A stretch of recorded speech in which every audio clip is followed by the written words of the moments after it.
Vivemos na era das frases de impacto. Versículos bíblicos aparecem em camisetas, stories, canecas, perfis e até na bio de redes sociais. O problema é que muitas vezes a frase é tirada do contexto, transformada em um slogan motivacional e usada para reforçar ideias que a própria Bíblia combate. Não é de hoje que isso acontece. O inimigo distorceu as palavras de Deus com Eva no Éden, tentando usar a própria verdade para justificar a mentira. Hoje, o processo continua, e a vítima somos nós, quando repetimos textos sem entender o que eles realmente significam.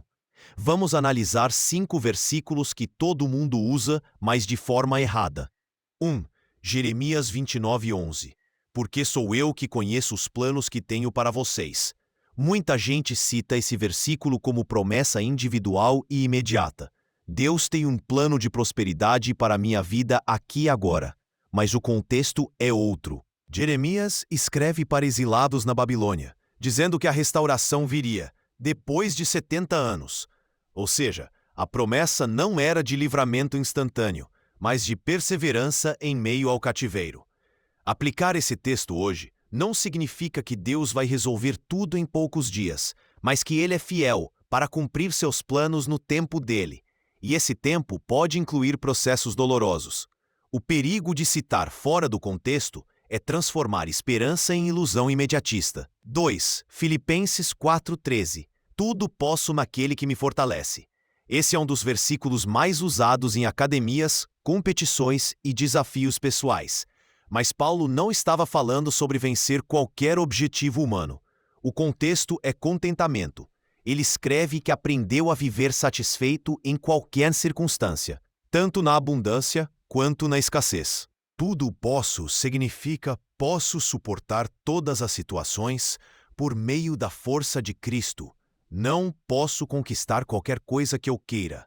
Usar esse texto para validar ambições egoístas é trocar a mensagem de dependência de Deus por uma de autoafirmação. 3. Mateus 7:1. Não julguem, para que vocês não sejam julgados. Talvez este seja o versículo preferido de quem não quer ser confrontado. É comum ouvir: a Bíblia diz para não julgar. Só que, no mesmo capítulo, Jesus manda discernir falsos profetas e examinar frutos, algo que exige julgamento. O que ele proíbe é o julgamento hipócrita, quando condenamos algo que também praticamos, ou quando usamos padrões injustos. A ordem não é: não avaliem nada, mas avaliem com justiça e humildade.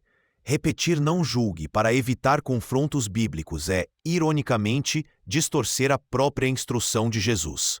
4. 1 Coríntios 10:13. Deus é fiel e não permitirá que vocês sejam tentados além do que podem suportar. Esse texto costuma ser usado como promessa de que Deus nunca nos dará dificuldades maiores do que conseguimos aguentar. Mas Paulo está falando especificamente sobre tentações ao pecado, não sobre problemas da vida em geral. E mesmo nessa área, o que ele afirma é que Deus sempre proverá o escape, não que seremos fortes o tempo todo. Dizer que Deus não dá mais do que podemos suportar em contextos de dor extrema pode gerar culpa, como se a pessoa estivesse falhando por se sentir fraca. A promessa real é: quando a tentação vier, sempre haverá um caminho para resistir, e esse caminho é Deus. 5. Romanos 8:28.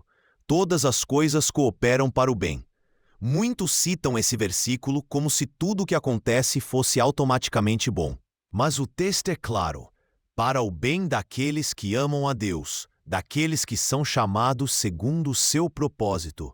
Ou seja, essa promessa é para os que vivem em aliança com Ele. E o bem de que Paulo fala é o bem eterno, sermos moldados à imagem de Cristo.